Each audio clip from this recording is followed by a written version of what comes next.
Meu nome é Joana Santos e em 1998 eu tinha 62 anos e era uma professora aposentada. Decidi me mudar para uma antiga casa de campo, herdada de minha avó, localizada na pequena cidade de Pedra Branca, no interior do Brasil. A casa, construída no início do século XX, estava abandonada há décadas e necessitava de uma reforma completa. Sempre fui cética em relação ao sobrenatural, mas tudo isso mudou quando me mudei para essa casa. Logo nas primeiras noites, comecei a ouvir ruídos estranhos vindos do sótão. Eram passos lentos e arrastados, que pareciam se mover de um lado para o outro.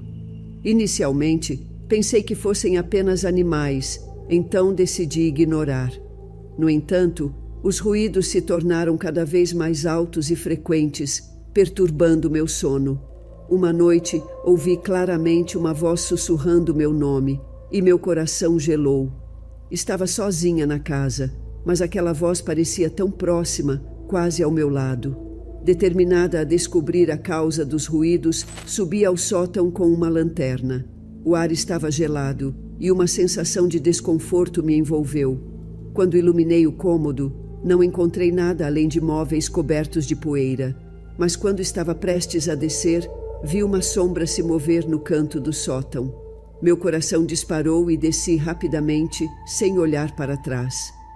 Ao retornar ao meu quarto, tentei convencer a mim mesma de que era apenas minha imaginação, mas o medo persistia. Nas semanas seguintes, os fenômenos se intensificaram.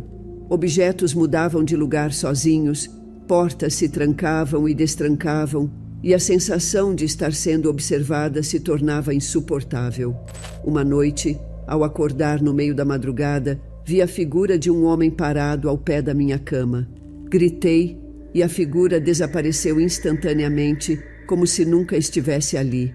Comecei a pesquisar sobre a história da casa e descobri que durante a década de 1920, um jovem chamado Miguel havia morrido misteriosamente no sótão.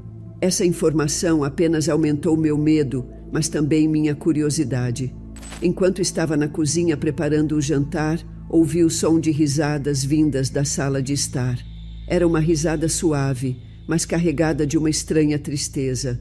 Fui até a sala, mas não encontrei ninguém. O som cessou assim que entrei, deixando apenas um silêncio opressor. Decidi ignorar, atribuindo aquilo à minha mente cansada. Mais tarde, no mesmo dia, percebi que minhas joias estavam espalhadas pelo chão do meu quarto, formando um círculo perfeito. Assustada, recolhi tudo rapidamente e guardei novamente. Comecei a perceber que as manifestações não se limitavam ao sótão. Elas ocorriam em todos os cômodos, tornando a casa inteira um campo minado de atividade sobrenatural. Os espelhos, antes comuns, agora refletiam formas sombrias e distorcidas quando eu passava por eles. Certa noite, enquanto tomava banho, senti uma mão gelada tocar meu ombro. Gritei e me virei, mas não havia ninguém lá. Cada dia que passava, a sensação de estar sendo observada se intensificava, e eu podia jurar que ouvia sussurros de conversas incompreensíveis vindo das paredes. As noites se tornavam mais longas e aterrorizantes, e eu sabia que não podia continuar vivendo naquela casa sem enfrentar o que quer que estivesse ali. Certa tarde, enquanto organizava algumas caixas no porão, encontrei um antigo retrato de família. Reconheci a casa no fundo da foto e, ao olhar mais de perto, vi um jovem que parecia ser Miguel, ao lado de uma mulher de expressão severa. Perguntei aos moradores mais antigos da cidade sobre eles e fui informada de que a mulher na foto era conhecida por ser muito possessiva e ciumenta e que Miguel havia desaparecido sem deixar rastros. Depois de descobrir a foto, comecei a explorar mais profundamente a casa, na esperança de encontrar mais pistas sobre o passado de Miguel. Em um pequeno compartimento secreto atrás de uma das estantes do escritório, encontrei um diário antigo que pertencia à amante de Miguel, Maria. Ao folhear as páginas amareladas, descobri detalhes inquietantes sobre sua obsessão por ele e sua possessividade doentia. Maria descrevia como, atormentada pelo ciúme, fez um pacto com forças sombrias para garantir que Miguel nunca a deixasse. Ela realizava rituais macabros no porão e em uma das páginas havia um desenho detalhado de um círculo de proteção com símbolos estranhos que eu nunca tinha visto antes. Isso explicava o porquê das joias espalhadas em forma de círculo no meu quarto, uma tentativa desesperada de Maria de manter o espírito de Miguel preso à casa. Cada página do diário revelava a deterioração mental de Maria e suas tentativas cada vez mais sinistras de controlar Miguel, culminando no fatídico dia de sua morte. Essas novas informações não só aumentaram meu terror, mas também me fizeram perceber que a presença maligna que sentia não era apenas de Miguel, mas também da própria Maria, cuja alma estava ligada à casa através de seu pacto. A cada dia, os fenômenos se tornavam mais agressivos. As luzes piscavam, ouvia-se batidas nas paredes e objetos voavam pelos cômodos. Minhas noites se tornaram um verdadeiro inferno e eu mal conseguia dormir. Decidi trazer um padre para benzer a casa, mas mesmo após suas orações, os eventos continuaram, como se a presença estivesse mais irritada do que nunca. Uma noite desesperada, decidi confrontar a presença que me assombrava. Subi novamente ao sótão, desta vez armada com um terço e uma vela. Assim que entrei, senti uma presença pesada, quase sufocante. Comecei a rezar em voz alta e a temperatura caiu drasticamente. Foi então que a sombra apareceu novamente, tomando uma forma mais definida. Miguel, ou o que restava dele, estava diante de mim. Perguntei o que ele queria e a figura sombria apontou para um velho baú no canto do sótão. Tremendo, abri o baú e encontrei cartas e diários que revelavam a trágica história de amor e traição de Miguel. Ele fora assassinado por sua amante, que também vivia na casa. A revelação foi chocante e triste ao mesmo tempo, mas também trouxe um certo alívio. Com a descoberta, senti que a presença começava a se dissipar. Queimei os diários e rezei pela alma de Miguel, na esperança de que ele encontrasse paz. Os fenômenos cessaram, mas a experiência deixou uma marca profunda em mim. Decidi me mudar, incapaz de continuar vivendo na casa onde tantas tragédias haviam ocorrido. Até hoje, conto minha história para quem quiser ouvir, alertando sobre os perigos de ignorar o desconhecido. A casa, agora abandonada novamente, é evitada pelos moradores de Pedra Branca, que dizem ouvir passos e sussurros à noite. E eu nunca mais duvidei do sobrenatural.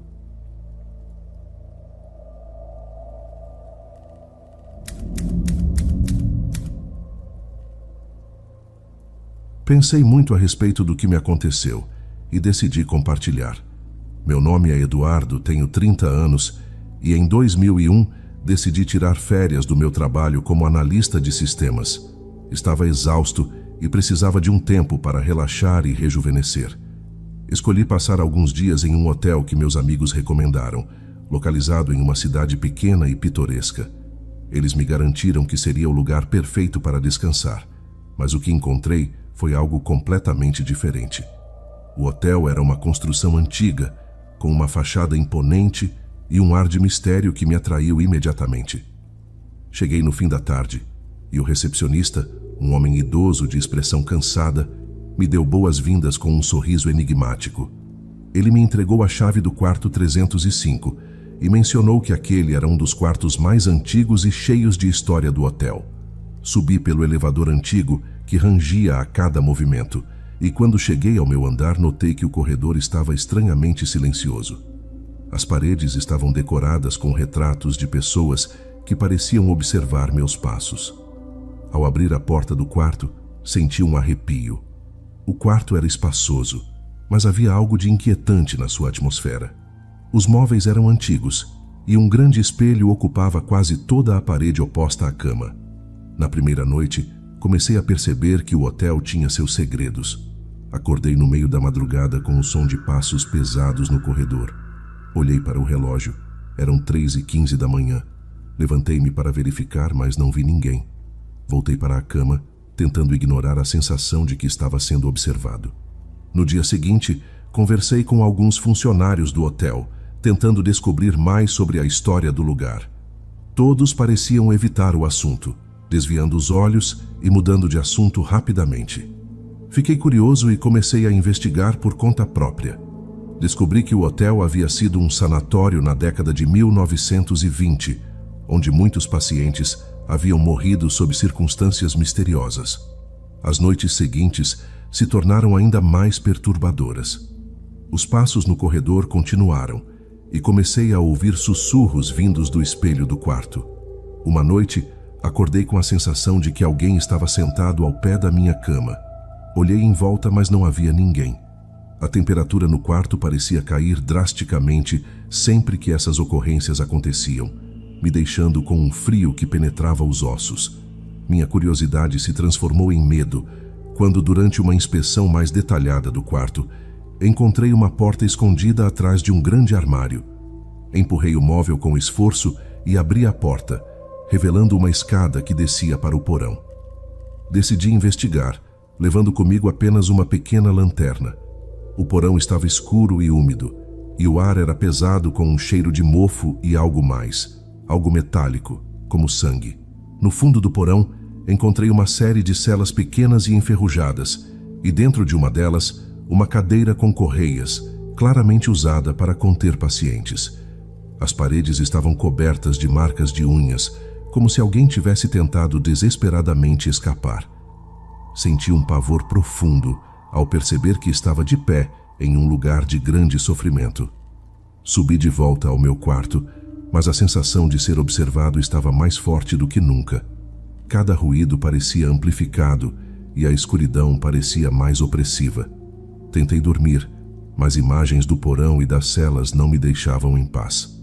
Na manhã seguinte, decidi confrontar o recepcionista sobre o que havia encontrado. Ele me olhou com uma expressão de pânico e implorou para que eu deixasse o hotel imediatamente, dizendo que eles não gostavam de intrusos. No entanto, eu estava determinado a entender o que estava acontecendo. Conversei com alguns moradores locais que confirmaram minhas suspeitas sobre o sanatório. Relataram que muitos pacientes haviam sido maltratados e que o médico-chefe era conhecido por seus métodos cruéis. Os moradores acreditavam que as almas dos pacientes ainda vagavam pelo hotel, incapazes de encontrar paz. Na última noite, as atividades paranormais atingiram um ápice. Acordei com um grito horrível que parecia vir de dentro do meu próprio quarto. As paredes vibravam e o espelho começou a embaçar, revelando palavras escritas com algo que parecia sangue. Ajude-nos! Com o coração disparado, corri para fora do quarto e desci as escadas o mais rápido que pude, sem olhar para trás. Na manhã seguinte, após a noite aterrorizante, decidi que precisava de ajuda para entender o que estava acontecendo. Fui até a cidade vizinha e encontrei uma livraria esotérica, onde conheci uma mulher chamada Isabel, que se dizia sensitiva. Expliquei a situação e ela concordou em visitar o hotel comigo. Isabel trouxe consigo vários instrumentos de limpeza espiritual, incluindo incensos, velas e um cristal de quartzo. Ao chegar ao hotel, Isabel imediatamente sentiu a energia pesada que eu havia descrito. Ela sugeriu que começássemos pelo meu quarto, o epicentro das manifestações. Isabel acendeu os incensos e começou a recitar orações de proteção, movendo-se lentamente pelo espaço. De repente, o espelho do quarto começou a vibrar e rachou de um lado a outro, como se algo estivesse tentando sair de dentro dele. Enquanto Isabel trabalhava, ela revelou que sentia a presença de várias almas atormentadas, todas presas ali por um evento traumático. Ela explicou que o sanatório havia sido um lugar de grande sofrimento e que muitas dessas almas estavam perdidas, ainda acreditando que estavam sob os cuidados do médico cruel. Precisávamos encontrar uma maneira de ajudá-las a seguir em frente. Decidimos descer ao porão novamente, desta vez com Isabel liderando o caminho. À medida que descíamos, as luzes tremeluziam e o ar ficava mais frio. Isabel pediu que permanecêssemos em silêncio enquanto ela tentava se comunicar com os espíritos. No fundo do porão, Isabel se ajoelhou e começou a murmurar em uma língua antiga. De repente, uma figura translúcida apareceu diante de nós. Era uma jovem mulher, com um olhar de desespero. Isabel falou suavemente com a figura, perguntando seu nome e como podíamos ajudá-la. A mulher fantasma revelou que seu nome era Ana e que havia sido internada à força no sanatório, onde sofreu terrivelmente antes de morrer. Ela implorou por ajuda para encontrar seus entes queridos no além. Isabel prometeu ajudá-la e começou um ritual para libertar sua alma. Enquanto o ritual prosseguia, outras figuras começaram a aparecer ao nosso redor, todas com expressões de sofrimento e desespero. Isabel trabalhou rapidamente, recitando orações e usando o cristal para canalizar energia de cura. As figuras, uma a uma, começaram a desaparecer, suas expressões de dor substituídas por alívio. O ambiente no porão começou a mudar. O ar ficou mais leve e a sensação de opressão diminuiu significativamente. Quando subimos de volta ao meu quarto, Isabel fechou o espelho com um pano branco e desenhou símbolos de proteção ao redor da sala. Ela me garantiu que as almas haviam encontrado paz e que o hotel deveria estar livre de perturbações, pelo menos por enquanto. Agradeci a Isabel pela ajuda e decidi que era hora de deixar o hotel. Enquanto arrumava minhas coisas, senti uma paz que não havia sentido desde que cheguei. No entanto, ao passar pela recepção, o recepcionista me olhou com um olhar estranho e murmurou: "Você conseguiu fazer o que ninguém mais pôde." Saí do hotel com uma sensação de alívio e uma nova compreensão dos mistérios do mundo. Na última noite no hotel, depois da visita de Isabel, a tranquilidade que eu sentia foi perturbada novamente. Acordei com um som estridente vindo do espelho coberto no meu quarto. A sensação de ser observado estava de volta, e uma força invisível começou a empurrar os móveis, como se tentasse me expulsar. Desesperado, retirei o pano do espelho e vi o rosto de Ana, a jovem que Isabel havia tentado libertar. Ela estava chorando e, através do espelho, estendeu a mão para mim pedindo ajuda.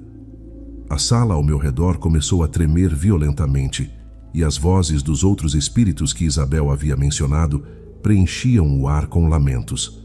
Lembrei-me do ritual que Isabel havia realizado e das palavras de proteção. Com o coração acelerado, comecei a recitar as orações que ela me ensinou.